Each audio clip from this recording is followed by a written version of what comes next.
And wherever you are, go ahead and share tonight's episode with someone, with a friend. And if you're driving in your car, let someone know where they can hear TMG.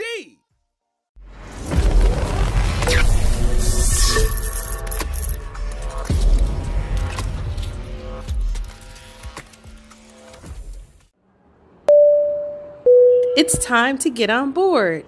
TMG is taking off. Hi, everybody. Welcome to TMG. I'm your host, Travis Patton Sr. I enjoy discovering and sharing real-life moments of inspiration from everyday people. And this show is about finding moments of inspiration for our everyday lives. And look, and if you're going to tell me something, then tell me something good.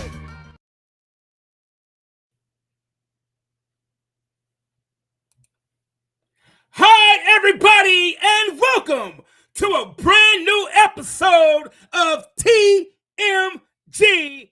I'm your host, Travis Patton Sr. Hey, guys, real quick, do me a favor. Don't forget to share and like our YouTube page. That's Tell Me Something Good with a capital T. And as always, I want to give a huge shout out to my biggest supporter, my biggest fan, my lovely wife, Nicole. Hey, girl, how you doing? I know you're watching. I know you're listening. Man, I'm excited about today's episode. This is going to be an absolutely amazing one. And listen, it is Thursday, 6:30 p.m. Central, 7:30 p.m. Eastern. That means TMG is streaming live. And I'm so glad that you're here. And whether you are listening in Canada or in the UK, or maybe you're listening in Israel, or maybe you haven't been listening in Egypt, or maybe you're listening in Panama, wherever you are around the world, taking the time to listen to the show, let me take this moment to tell you thank you. I'm so glad you decided to join in and listen to the show. Well, maybe this is your first time tuning in, your first time hearing my voice. Thank you so much for being here, whether you found us by accident or maybe someone told you about the show. However it is, you are here and we are happy that you are. And you tell Travis, man, I've been watching your show ever since it's been on. Thank you, everybody, for being here tonight, for watching, listening, wherever you are, for watching the show. Guys, this is going to be a good episode. I'm telling you, you're going to love this.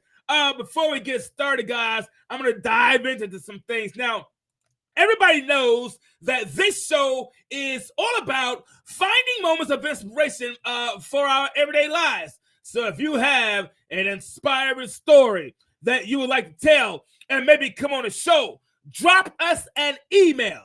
That's TELL me something 21 at gmail.com. And you say, well, Travis, I know someone that has an interesting story, but I don't want to come on the show. I'm a little camera shy.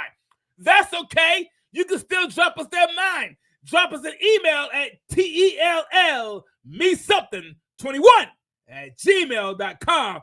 And you can even remain anonymous if you'd like. Guys, we have a few affiliate sponsors. I'm who sponsored the show. I'm going to play that information. Once I do, we're going to come back and we're going to dive into this one. This is going to be a good one. Thank you, everybody. Come on in. We're just getting started. Walmart is a proud associate sponsor of TMG Tell Me Something Good podcast. Please use the special link bit.ly/tell me something good and visit our sponsor. Remember, I may earn a commission when you buy through this link. Fanatics is the place to go for all of your officially licensed sports gear from your favorite sports and sports teams. Use the special link bit.ly/tell me something 21 and pay a visit to our sponsor today. Remember, I may earn a commission when you buy through this link. There it is, guys, right there. Please visit any one of our affiliate sponsors, guys. Today's episode, if you did not catch it, is entitled Sticky. Yeah, it's entitled Sticky. Stuff that's all over you. You can't quite get it off. Today's episode is Sticky. Have you ever, and I don't know if you don't want to admit to this, but I will. Have you ever walked around and there was something either stuck to your shoes or to your clothes, and you were the only one not aware of it? I have. I've been that person that had something stuck on my clothes or my shoes, and I wasn't even aware that something was sticking to me. It just seemed normal to me. Seems like an everyday thing to me. But something was sticking to me, and I didn't even know it. I didn't. I have, and it was pretty embarrassing. I mean, the thought of walking around with something clinging onto me after I realized it kind of left me feeling a little uncomfortable about myself and feeling an uneasiness about myself. Man, it's amazing the things that we believe about ourselves and why. From ideas of inadequacy because we're called short, to believing we are not smart enough because of a poor grade. The truth is, many have a tough time believing something different about themselves. Guys, tonight's special guest will talk all about those things that have stuck to us. Guys, do me a favor. I want you to give a huge TMG welcome for our returning guest, Tracy Tarris. What's up, Tracy? How you doing? I'm doing well, Travis. How are you? Thank you so much for having me. Tracy, I'm excited because you're here. Yes, I am. How's it been going with you, Trace? Oh, it's been going well, just working and, working on different projects. And I'm going to be keynote speaker at our Santa Cruz Valley inaugural book festival here in Santa Cruz. So I'm really excited about that. Well, you should be. Man, I like that. So it sounds like from the last time you were here, things were going well for you, and things just continue to tend to roll for you in a positive way. Way to go, Tracy! I love it. I love it. I know everybody is looking behind me and they see this thing that says Mental Health Awareness Month. Guys, it's May. May is Mental Health Awareness Month. I like to call it World, or people call it World Mental Health Awareness Month, because it's more than something that's a national crisis or a national thing. It's for the world. And you may not be aware of this, guys, or believe this or not, but taking care of our mental health should be a priority. Just like we prioritize our physical health. If you break your arm, you will not say, well, I'm not going to the doctor. You go to the doctor. You hurt yourself, you go to the doctor about that. You had a headache for too long, you go to the doctor about that. Mental health conditions can cause difficulties in all aspects of life. That's true, including relationships with family, friends, and the community. Now, according to the CDC and the World Health Organization, or WHO, every 1 in 4 people suffer mental health issues of varying degrees and intensity. Around the world, more than 792 million people have been diagnosed with mental disorders or illnesses. Recognizing we need help is not always easy, but it pays off in the long run. Now, if you feel you need help, reach out to a mental health professional in your area. You can call or text the National Crisis Line at 988 Tracy. I'm so happy you're here. So glad to be here. You're kicking off Mental Health Awareness Month here on TMG. How's that? That's awesome. You are kicking off. It's May the 2nd, and you got it rolling. So everybody comes after you. Gonna have to follow what you do, Tracy. That would be nice. Yes, I'm a mental health professional. I'm a licensed marriage and family therapist, and I own a group private practice here in the Los Angeles area, where we provide mental health services for individuals, couples, families, teenagers, and children. Oh wow! So you have a wide range of individuals that you assist, and I noticed you said they're older adults, and then you sit down to children. Yes, yes. So There's a children deal with this too. Oh, absolutely. Yeah. Yeah, like mental health, it touches all parts of society, even babies. Like if you are a mother and you have a child in your womb and there's a lot of anxiety or depression, some of that can be passed on Oh wow! to the fetus, and there have been doctors that have diagnosed babies with Mhm. depression, or they'll say that they have attributes of depression. So yes, it's a very serious disorder that affects all ages. Wow, that pendulum, guys. I want you to catch this. You have an adult, you have a fetus. That pendulum swings for Mhm. a wide range of individuals that's caught in between that, and as that pendulum swings, Tracy, everything else is kind of caught in the middle. Yes. All of society, families are caught in the middle. Society is culture, job, relationships, careers. All those things are kind of caught in the middle of that swing of that pendulum. Yes, that's absolutely right. Wow, guys. So what that tells me, there's really no one who can be exempt, and it's just like our physical health. That pendulum swings for us physically. Physical things happen to infants and fetuses, just like they do happen to adults. So there is no real difference of who could be impacted by it. You could be, and you know what, Tracy? What I've learned is Mhm. this: it doesn't matter how gifted an individual is or how talented an individual or successful we may see an individual. We see all the time these types of individuals deal with mental health issues and mental health crisis, and they deal with it. And a lot of times when we read about it or hear about it on social media, they say they dealt with it alone. Yeah. Yeah, there's still a lot of stigma attached to having mental health issues. Like people end up with a lot of shame, Mm. and so shame tells you that there's something inherently wrong with you, and that's Oh wow. difficult for people to deal with. And so then they try to figure it out or fix it, so to speak, on their own instead of reaching out for help. That's usually the thing. The whole fix it. I'm gonna fix it. And our way of fixing it is either by deflection Hmm. or by just ignoring it, or just acting as if it doesn't even exist. It's not there. Like me walking around with something stuck to my shoe. Had no idea. Just oblivious. Yeah, yeah. Thinking, like thinking it'll go away. Right. Right. Yeah. And These feelings will go away. it can go away, but you have to figure out what it is you need to do and what Correct. it is you need to address, and you can make it go away, you know? Absolutely, absolutely, absolutely.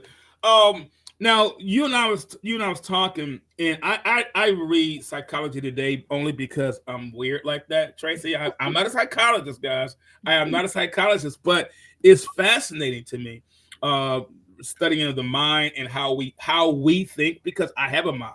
You know, Mhm. it's no different than reading about if your seasonal allergies. So you read up on your seasonal allergies to know how to take what you need to take and what you need to do. So I like to read Psychology Today because I have a mind. Yes, exactly.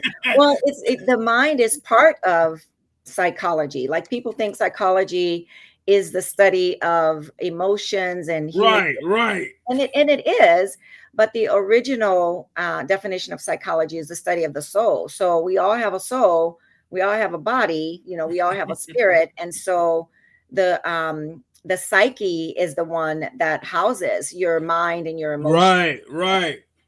So Mhm. I like to read that. So one of the things I continue to find, Tracy, is the topic of what an individual believes about themselves. That comes up a lot. It really, what an individual believes about themselves. You could go on social media and read it, news articles, news posts, whatever, Psychology Day, or wherever your favorite source of media is. There's always, or some motivational speaker or someone, there's always comes up the topic of someone and of an individual believing in themselves, how important it is to believe in themselves. Why is this such a robust topic? Mm-hmm. Because it's tied to identity, and what you believe about yourself formulates your identity. A lot of times people think that love is the strongest force in the universe. And although love is a very strong force in the universe, what people believe about themselves can be stronger for them. And so that's your identity. So one of the things I always talk to my clients about is the concept of self-care.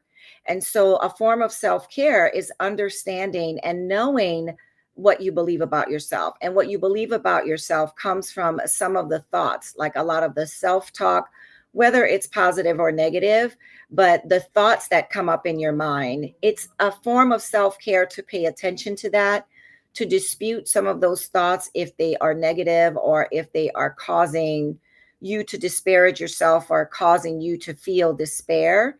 It's important to investigate and think about, where does this come from? Why do I believe this is true? And figure out how to change it so that it is no longer true for you. Exactly. And I like the fact I like what you said. You said when we believe something, it is true to us. Whether someone disagrees with it, with someone is share the same opinion about it, or they don't have the same perspective. Whatever you believe about yourself becomes true to you. It's in concrete. I mean, it's your Bible. It's in stone. Whatever you believe about yourself. And listen, your mind, our minds, does not know if it's right or wrong. Mm-mm. Our minds just know we believe it. Yeah. Think about that, Tracy. There's no moral part to it. Our mind just says, you believe it, it's true. Yeah. And then you'll start acting on it. Yeah. That's why it's important to choose what we believe. We can choose our beliefs, because two people can experience the same event, but each one walk away feeling differently about it. And what's different is what they thought about it. Absolutely. Yeah. Absolutely. And so it's important for you to challenge what it is you're thinking about, challenge what it is you're believing, and look for alternative ways of seeing things. Absolutely. So this being said, why? Because it's so important to choose what we believe, and it's so important to continue to try to have healthy beliefs about ourselves. This is not 1963. This is not 1945, Tracy. We don't have to. We don't have to wait till a weekly publication come out or a monthly publication come out. Things are being said all the time, everywhere. Social media. We're in the age of social media. We're now in the age of AI, where you don't even know if that's the real person talking. It could be an AI version of that individual, and that concept. And let's just be honest, a lot of the things that we believe about ourselves comes from our environment, comes from the things we interact with, family members, friends, TV. It used to be back in my day when I was coming up, just television, newspaper, magazines. Now you got stuff thrown at you 24/7 with social media. You could pick up your phone and you could be in Canada and just by clicking on a button. How, given today's culture of popular social media, and it is popular, man, it is popular, how does the impact of social media contribute to what we believe about ourselves? Well, it depends on, a lot of this depends on what you already believe about yourself. And we're not always thinking about what we believe about ourselves. So say, for instance, if you have a belief that you're not worthy, that you're unworthy because you grew up here, or you didn't have this, or you don't have that, right? And then you see something on social media or any kind of media that tells you an affirmation of that, like it underlines that belief that you already have, then that just becomes stronger. It doesn't mean it's true. Now, what we believe and what is true are two different things. Okay. You know, it's like we're operating like we're trying to live our lives on a day-to-day basis, and most of us aren't even sure of all of the beliefs that we have. And one of, like what I was saying earlier, one of the forms of self-care is to know what it is that you're thinking on a day-to-day basis. Not that you're sitting there thinking about your thoughts all the time, but that when an issue comes up, you ask yourself, well, what do I believe about this? And where did this come from? Because sometimes we believe things that originated in social media. We had never even thought of this until someone got on social media and started spouting something that, you know, that seemed to be facts or seemed to be true. And we, without even checking in with ourselves, just jump on the bandwagon and decide to believe it, when it really didn't, it doesn't match anything in our own belief system. We just jump on the bandwagon, so to speak. So I think that if we take the time to ask ourselves, well, why do I believe this? Where did this originally come from? When did I first hear about this? We'll find that, oh, actually, I never even thought of this until I saw this post.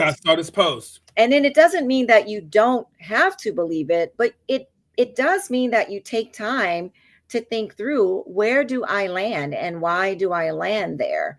And is my believing this going to build my life up or build up the lives of those I love or those I serve, whatever the case may be? You know? Exactly. Yeah. And to that point, Trace, yeah, I know a lot of times, you know, with social media, whether it may be whatever platform you frequent the most, or maybe you just go on and read the news, who knows? But it's those things that we get it constantly exposed to, and we constantly get exposed to those things.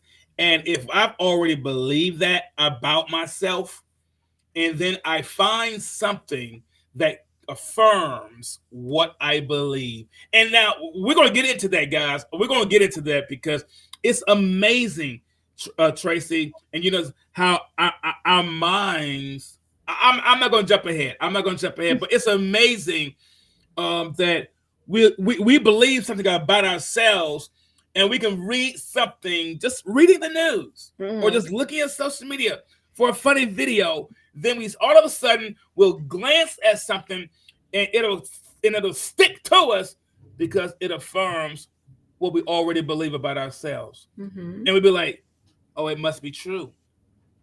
I believe it, and it just came up in my feed 5 times. It just popped in my feed 6 times. It keeps popping up in my feed. This must be true about me because I keep running into the same thing.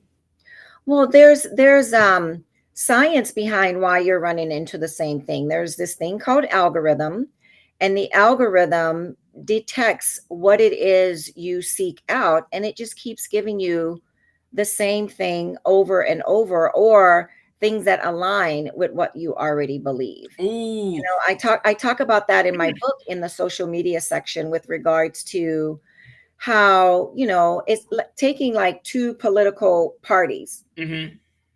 For example, like one group which believes this or that cannot understand how the other group can't see the truth of what this group believes. And the reason that this group believes it so vehemently and is so sure about it is everything that they read is confirming it over and over. Whereas on the other side, everything that they read confirms what they already believe over and over. So it's really like when you're using social media or the internet to do research, it's almost like if you want a different perspective, you'd almost have to go onto another computer. Yeah, exactly. Go onto another browser, and, you know, so that you can get a different viewpoint, because the algorithm will give you what you already believe. So what you already believe. All right, so guys, today's episode is entitled Sticky.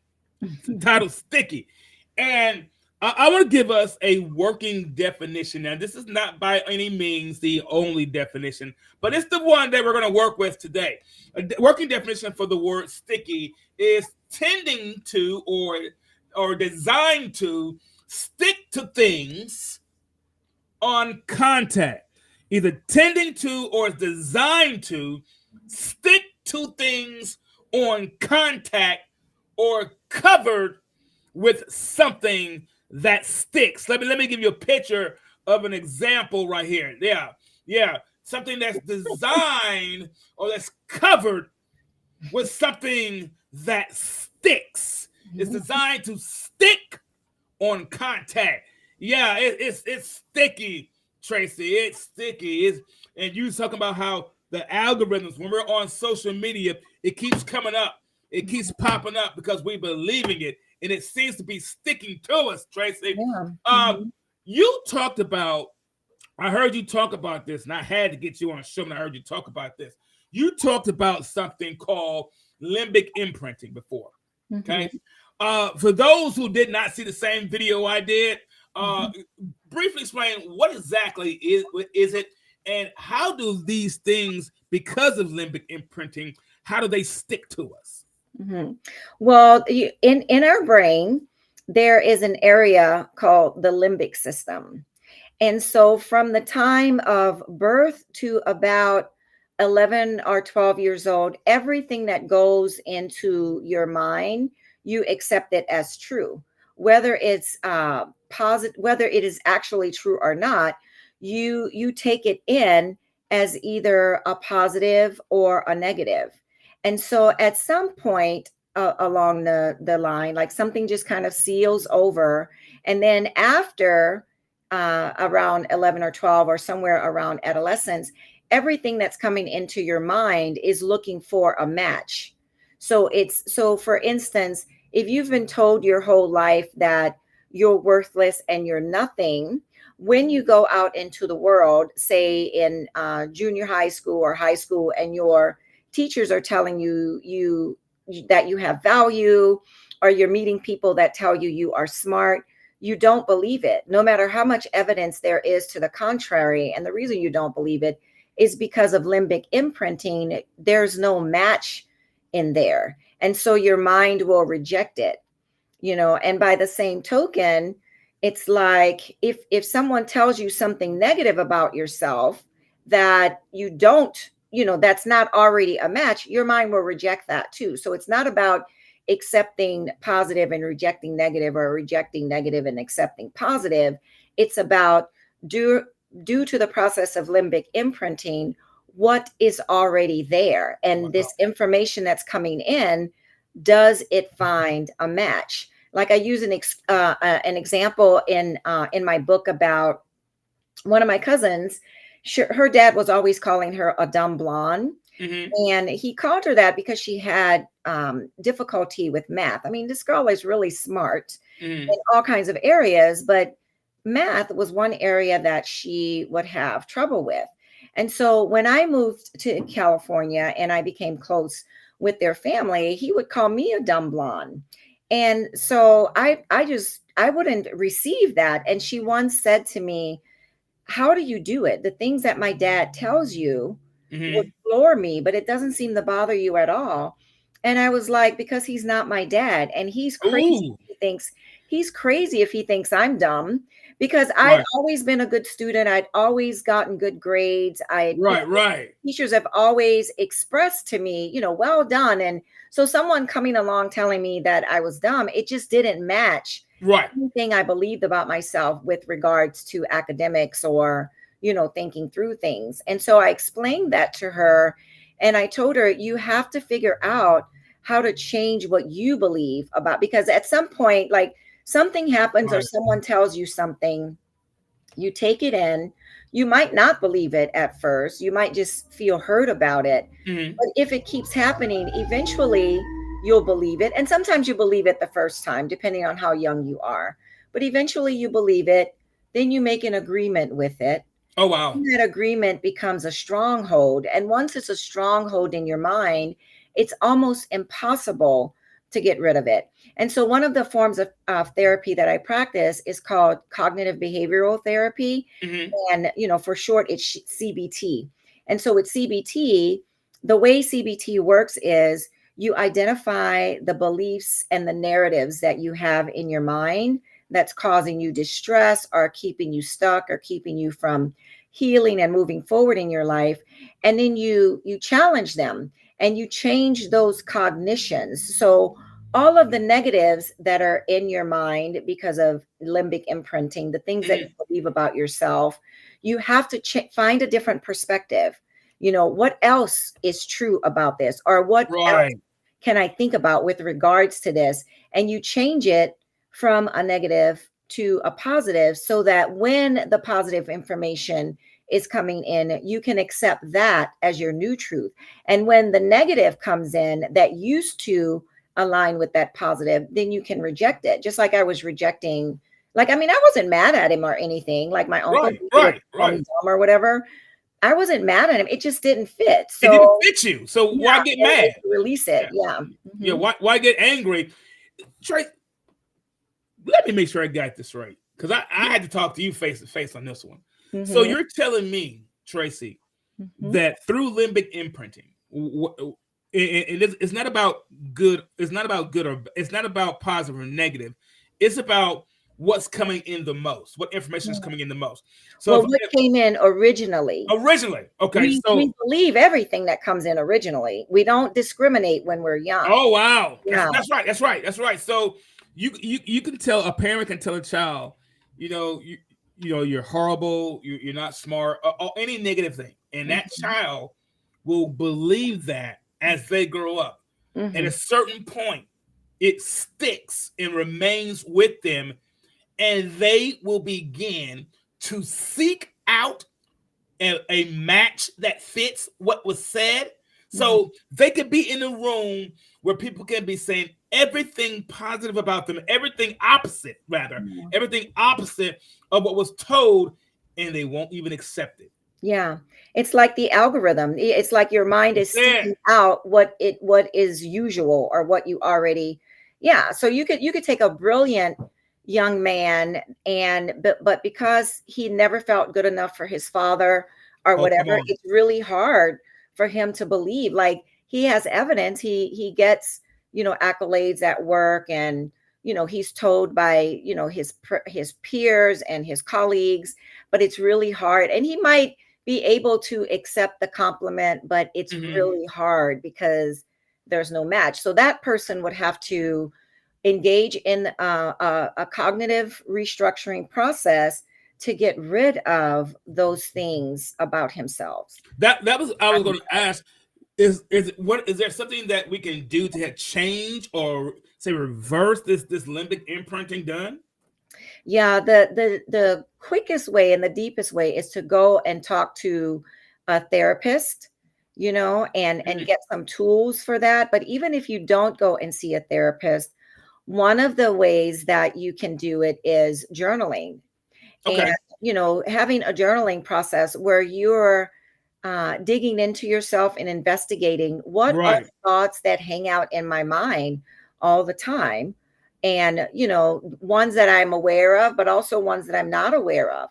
Where did these thoughts originate from? And then you think about, well, what did other people say? Because let's say you did have a parent that was disparaging. Was your other parent that way too?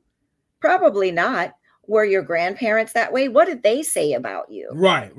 If you are a person of faith, what does God say about you? Right, exactly. Scriptures. And you can choose to believe what you see in the scriptures when God says, I made you in my image, or you can choose to believe, how did my grandparents treat me? What did my grandmother say? Right. Because most people, even if you had a hard time with your mother and hard time believing, because parents will sometimes be negative because of their own fears. Like not all parents who implant negativity in their children are doing it abusively. Some are, but sometimes it's just coming from a place of fear. They don't want you to fill in the blank. So they say all these things that you take in a negative way. Whereas grandparents, they're more free to operate from a place of love. They're not fearing Exactly. how you're going to turn out because they automatically assume you're going to turn out well. Whereas parents, because it's their responsibility to raise you, how they raise you and talk to you can be Right. a little bit different. Like, I'm not saying that to excuse parents. I'm just saying it's coming from a different place in the heart, Correct. you know? Yeah. Wow. You guys, I don't know if you're catching this or not, but through limbic imprinting, things can stick to us. And I gave an example of how when the show began about how I had something stuck to me and I wasn't even aware of it. I had no idea. I'm walking around, Tracy, stuff stuck to me in the bottom of my, what in the world? And everybody's looking at me. I'm the only one who doesn't know something is stuck to me. I'm walking around like a business as usual. It's a usual day, and then something is stuck to me, and that's usually how it is.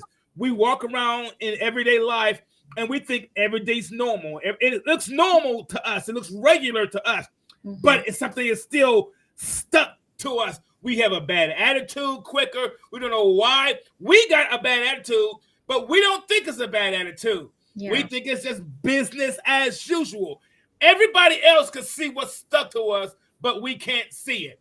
Yeah. We're the only ones oblivious to it until we come to that realization that something is stuck to us, Tracy. I got to ask this, guys, because I know there are people that are listening. So there could be, based on what we're talking about, there, because of limbic imprinting, there could be limiting beliefs sticking to us, clinging to us, and we don't even know where it came from. I don't know why it's hard for me to believe that I can do better. I don't know why it's difficult for me to believe that I can turn things around. Why is it so hard for me to accept a compliment, to believe all the praise I get? I'm not talking about being arrogant, but just believing something differently about yourself. And it's possible, Tracy, something is sticking to us. Yeah. The beliefs that we have, like, just to use your example of why is it hard for me to accept a compliment? If like I said earlier, one of the ways that you can heal is through like going to therapy and figuring out what these things are, or journaling, like doing some self-examination and asking yourself, well, where did this come from and why do I believe this? Where did this originate? So with the thing about a compliment, if someone's complimenting you and you make an excuse or you denigrate yourself, oh, it was nothing. One of the easy ways to change that is to just start saying thank you. Even if you don't believe it in the moment, you don't have to offer an explanation or try to convince that person that just gave you that compliment that they are wrong or that you are undeserving of that compliment. One of the ways that you can start changing that is by making yourself accept the compliment with a thank you. You don't have to start, convincing them or yourself otherwise. Absolutely. And I think a lot of times we get to that point where we feel like, well, I got to convince them. Oh, thank you. Well, because and we got to explain. So I wonder, and I'm just feeling this sense of here. I wonder, Tracy, how much of what we believe about ourselves is the result of something that has been clinging to us. Something maybe your parents said, a teacher said, or somebody, especially somebody with some authority that said it, because now it has more influence over our lives. I wonder how much of the negative things that we have accepted as truths about ourselves, that we believe about ourselves, is really something that's been clinging to us. If you believe that you are a failure, when you make a mistake, you won't say, I've made a mistake. You're going to say, I'm a failure. Exactly. I wonder how much of the things that we have accepted about ourselves is just because something is clinging to us? Allow me to ask this question to the audience. I'm going to ask this question to the audience, to those who are listening, whether you're at home, you're at work, whether you are listening to the show right now. I want to ask you guys this question, because a lot of times, Tracy, sometimes things cling to us, but we also cling to them. We also cling to certain things. What have you been clinging to about yourself that you need to pull off? Is there anything about yourself, any negative thing that you've been clinging to that you can look at right now and say, you know what? That's been clinging. I need to pull that off. I've been clinging to how my grandma think. I've been clinging to how my mom think. I've been clinging to how my culture thinks. And my identity is wrapped up into what I believe. I've been clinging to this thing. That's why, Tracy, you can have two people who are friends. And as long as they believe the same things about themselves, they can have a different address. But if I go to my house, it's going to look the same as yours because we both believe the same things about ourselves. That's why you have grandkids, grandchildren will look just like their grandparents. They'll have the same things that happened to them, the grandparents did, because you're still clinging to the same thing about yourself that your grandparents did, that your culture did, that your race did, and everything starts to look the same because the same things are clinging to you. Do you have audience that's listening? Let me ask you a question, guys. What do you have that's clinging to you that you need to pull off? What is it in your family that you need to pull off? About your generation that you need to pull off? Do you have, I guess what I'm really asking is, do you have some sticky things you have been believing about yourself? And when I heard you talk about limbic imprinting, Tracy, it made me do a lot of self-reflection about some sticky things. Yeah. Because I realized we all have some sticky things that we have to go in. I'm going to show you, I guess you didn't, and I know those who are listening to this later, you can't see this picture, but it's this picture of this guy with all these sticky notes on him. And this is literally how we are. We have sticky notes on us, and we're allowing other things and other people to fill in the blanks. Yeah. We're allowing other people to fill in what they want to be stuck to us, and we accept it. We just accept it. We walk around, and we're the only ones don't know we look like this, Tracy. Yeah. Tracy, we're the only ones walking around not realizing things are stuck to us. Sometimes, Tracy, when things are sticky and we try to remove them, if you try to remove something that's sticky, like maybe gum on your shoe or something like that, or my grandson has this toy, we call it Goop. I don't know what it is, Tracy, but it's sticky. It's slimy.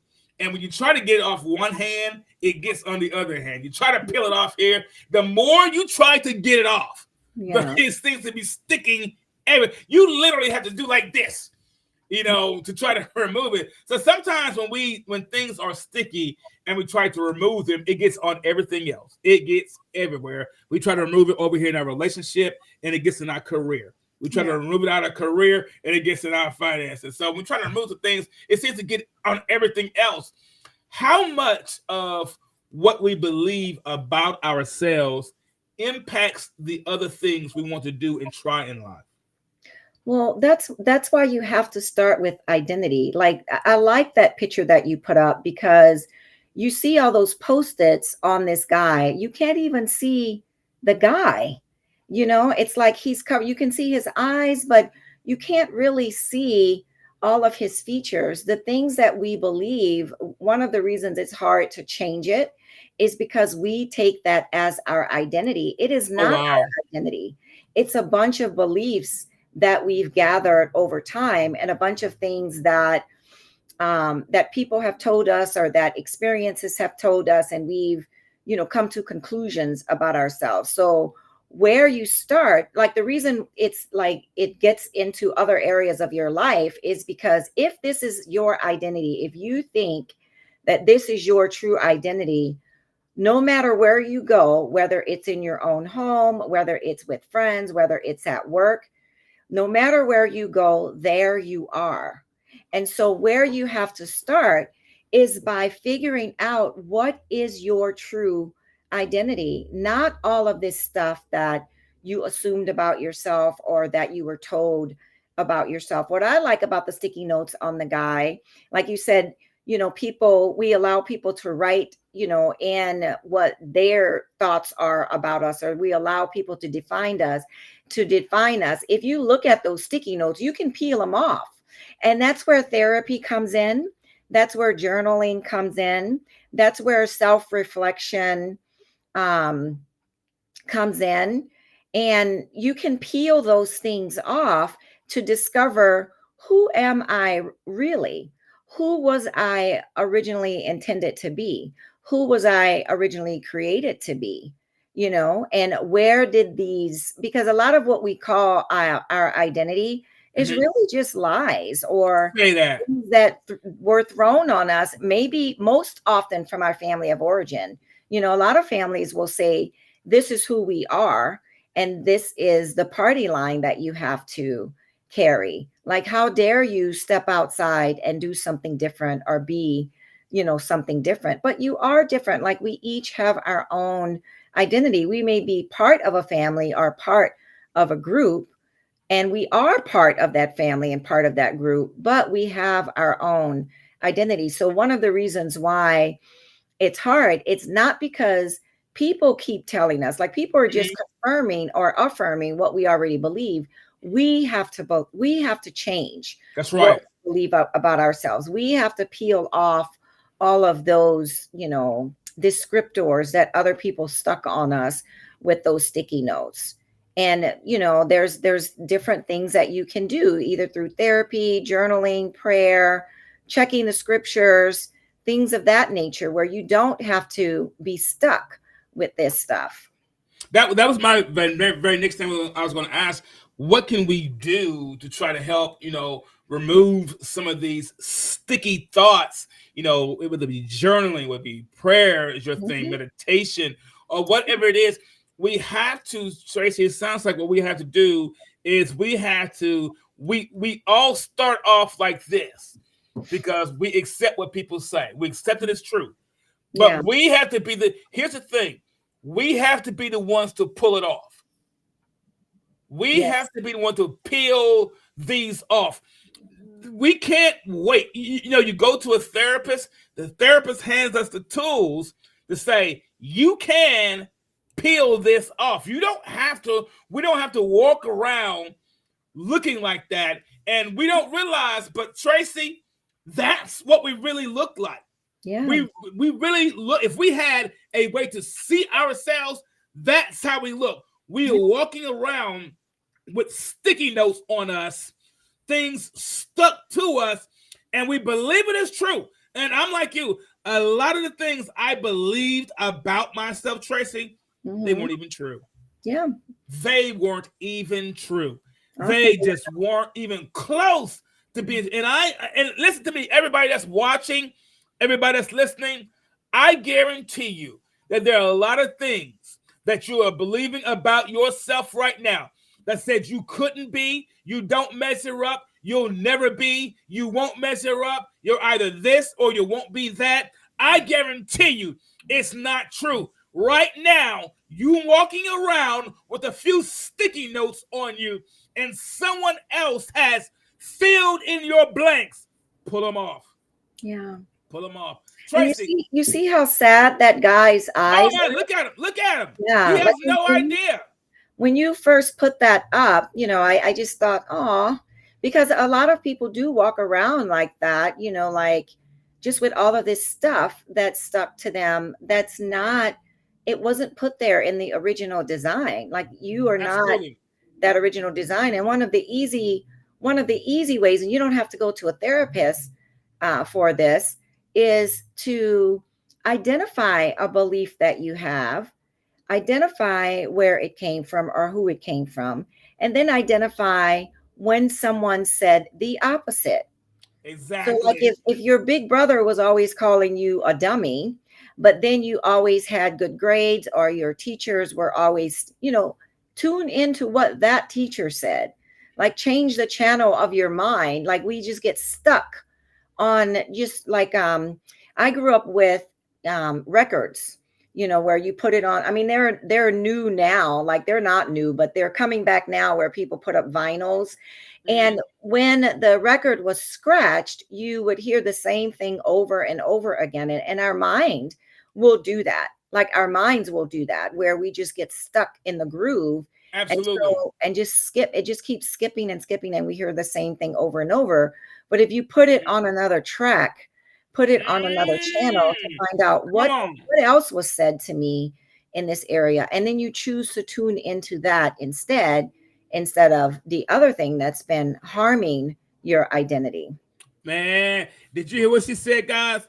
Sometimes you may have to, I'm from the era, Tracy, where we actually had records, a record player and an actual vinyl record. Yeah. And the cool thing was this: there were times where you would have a record player and it had an automatic record changer, or it would flip the record over automatically. But there were times you had to manually, if you wanted to hear what was on the other side, you had to go flip the record yourself. There may be some times you might have to put some work into it. You might have to put some effort into it. You might have to flip that record yourself. And listen, if you ever want to hear side B, you might have to flip your own record. You may not go to a therapist. Tracy said, listen, you might not be, but you may have to put in the work to flip your own record. If you're tired, listen, side A is only going to play what's on side A. Yep. What you've been hearing for the past 20 years of your life is only going to play the same thing you've been hearing for the past 20 years of your life. If you ever want to hear something different about yourself, Tracy, you're going to have to flip your own record. Yeah. I believe that there are people listening that are making up their mind, I'm going to flip the record. Yeah, I'm going to flip the record right now. If you're going to flip the record, do me a favor. Go ahead and just say it to yourself. Say it out loud. Put it in chat. I'm going to flip the... Yeah, this is the last day, I believe, when I'm flipping the record. Tracy, I told you this was good. This was good. I'm flipping the record, Tracy. I'm flipping it. I'm flipping it. I don't know about y'all, but this is helping me. I'm flipping the record right now. Yeah. There's some stuff I need to flip the record about. Tracy, I know you're an author, a really good author. You are an author, and your book, Many Voices, One Truth, talks about getting beyond these sticky voices that we've been exposed to. See, I told you guys, and the sticky voices that's in our head. Tell us a little and how to focus on the truth about ourselves. Tell us a little bit about that and how someone can get a copy. Let me get a picture of your book up here while you talk to us about your book, Tracy. Okay.